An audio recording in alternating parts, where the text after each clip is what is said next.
Hello and welcome to this new edition of Horizon, the Videozine of JM Financial Services.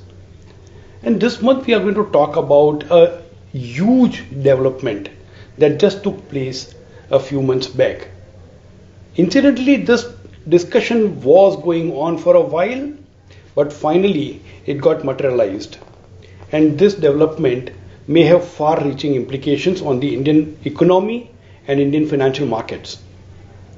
JP Morgan, one of the largest financial institutions in the world, runs various indices, and they have a government bond index for emerging markets, and India got included in that index recently, or rather the announcement was made recently. The actual inclusion would start sometime in June next year, June 2024, and over a period of time, 10-month period, at the rate of roughly 1% per month. By April 2025, Indian government bonds would be part of the index, and the weightage of Indian government bonds is going to be roughly 10%. Now, this announcement is a huge one. So before we get into the impact or implications of this development or this news, let's understand what exactly an index is. An index is a representative of an economy or a part of it, or it could be a representative of a securities market or some segment of it. Take for example some of the popular names that we keep hearing, the BSE Sensex or the NSE's Nifty.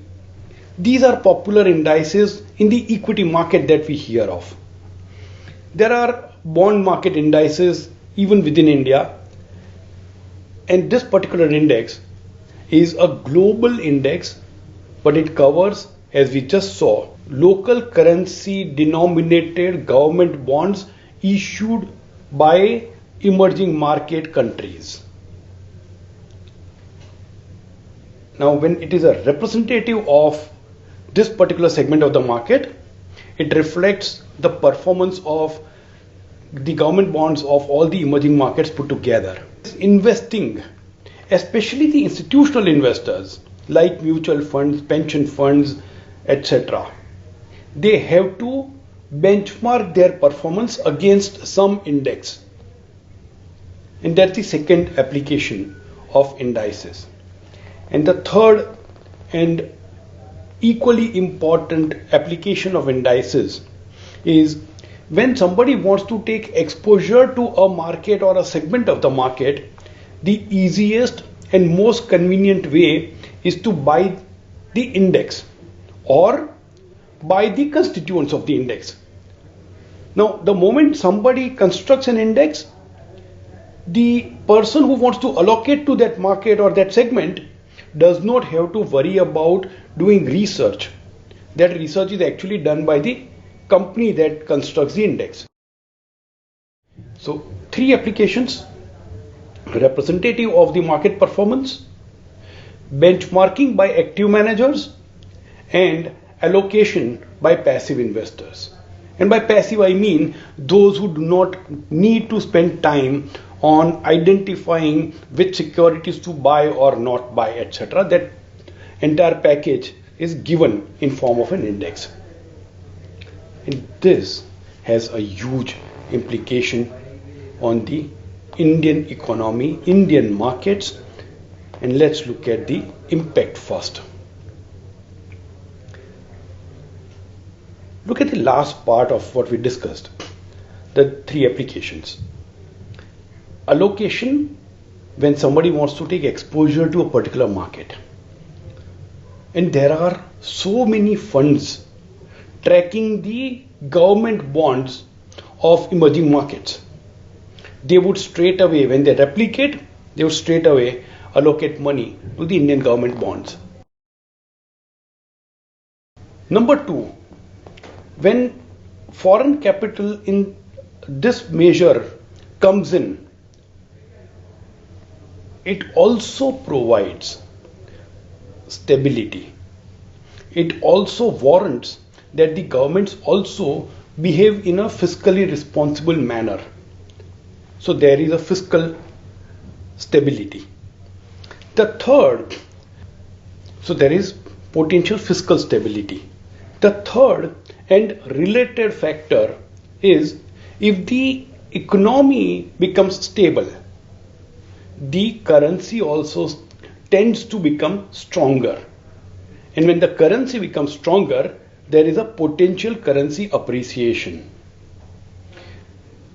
It's also observed over the years that whenever a currency appreciates of a country, more and more investors get interested in that country. More and more investors start allocating funds to that country. And that would bring in more and more FPI flows. Now when so much capital comes, and we'll look at how much is expected, but when so much capital comes in, it also helps development of the market, and it also helps in innovative products. So product innovation also can happen. Now when we look at the enhanced investor attractiveness leading to higher inflows by foreign investors. So who are these investors and how do they behave? There are two major segments. One segment is the institutional investor, which is predominantly trying to replicate indices. They look at the low cost index options or index funds. The others are advised investor, and these advised investors are advised by financial planners, investment advisors, whatever name you give them. And both these investors simply replicate an index or buy index funds. From that point of view, these are passive investors. They do not do active research to decide what to buy and what not to buy. Now that means when the index has a 10% allocation to India, whatever is the size of the fund, 10% of the money would come to India or Indian government bonds in this particular case. The investors do not take the decision whether to increase allocation or decrease allocation because these are passive investors. And what the size could be is phenomenal. There are various estimates doing around. Somebody puts that number as around $20 billion. Somebody puts that number as around $25 billion. And some optimistic figures are also being discussed up to $45 billion worth of money. And we'll put those numbers also into perspective. But when these kind of money comes in, there's not just the upside, there is a potential downside as well. And this potential downside could be, number one, inclusion of India into the index means some of the other countries which are part of that index, their allocation reduces. So in future, at some point in time, if somebody's allocation has to go up and India's allocation in percentage has to come down, there could be automatic passive outflow. The second thing is when there is some turbulence in some of the large emerging economies and the investors at large want to run away from the emerging markets because they do not want exposure in certain countries. The better countries who are part of the index also would see outflows because as the total corpus shrinks, commensurately each country would see an outflow in line with their percentage weight in the index. So if there is geopolitical instability in X country or Y country, even the country named Z may suffer because of that. So that's the downside because the investors are passive. They are not going to differentiate between different countries. when that happens, massive amount of money can move in or move out, and that may increase the volatility in the markets. If the market volatility goes up because of the inflows or outflows, a similar volatility may also be seen in the currency. So that's a downside, and let's be aware of it. This is a more globalized world, and India is increasingly becoming the part of that globe. So to that extent, we might be vulnerable to some such shocks, and we'll have to be ready with that. But let's turn back and look at the numbers and try and see what could be the size of inflows. First of all, as I was just mentioning some time back, China continues to have around 10% weight in the index. India, which was 0, has gone up to 10% straight away, and by April 2025 the target of 10% has to be reached. Some of the other countries have seen their shares going down, and there are a couple of countries where, because of their fiscal instability or higher deficits, the committee has put those countries under review to decide whether to maintain their current weightage, to reduce their current weightage, or completely remove the country from the index. And remember this 10% number, because that 10% number is an important number. Currently, the total amount of money invested in index funds tracking this particular index is roughly $235 billion or so. Now at 230 billion, 10% of that is 23 billion. Expect something like $20 billion in probably a pessimistic scenario also, simply because of this addition. And this is going to be over and above the other money which has been coming. And this is where different experts put different numbers. If the overall size of this portfolio goes up, then this $25 billion could start going up. It may go to $30, $35, $40 billion as well. We looked at the FPI data, something that you can see on the screen right now. Calendar year 2013 to the last week. So that's 10 years and roughly 10 months.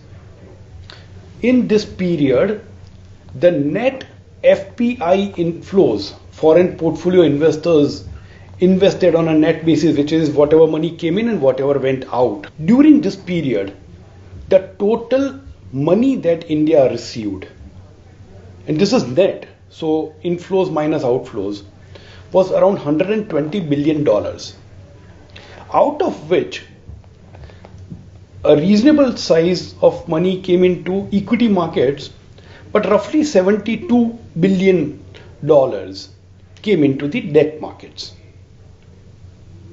Now put this additional flow that we are talking about in the context of these figures. $120 billion of total FPI flow over a period of almost 11 years. And this $20 billion, which is 1/6 of that, would be an additional inflow between June 2024 and April 2025. We are talking about massive additional flows coming in. If I only look at the debt markets, 20 or 24 versus 72, we are talking about roughly 1/3 of the flows. Whatever was received in 11 years, roughly 1/3 or 30% of that may come in the 10 months period. and that is a flood. Think of any economy as a closed vessel. What happens in a closed vessel is when liquid flows from outside, every object starts to float, and as the level of water rises, the objects keep rising along with the water. Use that analogy in the context of an economy. When external liquidity flows into an economy, the assets start to appreciate, the asset prices start to go up. And when so much liquidity comes in, we saw what happened between 2003 to 2008, we saw what happened between 2014 to 2018, and we saw what happened between 2020 and 2023. The additional flows that keep coming into the economy would lift the prices. And it's not just the debt prices, it's also the equity prices, housing prices, all the assets. That augurs well for the economy. And that's why it was important to put these numbers into perspective. This particular index, as we saw initially, is one of the most influential index. What is the influence? The influence it has on the other indices, other similar indices or other index providers. So as per one report that Bank of America Securities issued very recently, it says that inclusion by JP Morgan into their government bond index may lead to other index providers also following suit. So entry into one index may lead to entry into other indices as well. And when that happens, all the mutual funds tracking those respective indices would have to start allocating to Indian government bonds.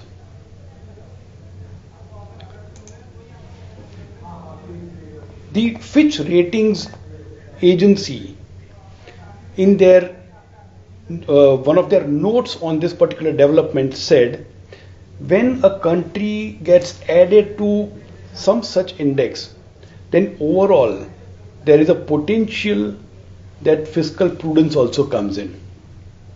And when that fiscal prudence comes in, good amount of cleanup happens within the economy. The economy tends to become a little more stable and the currency tends to appreciate.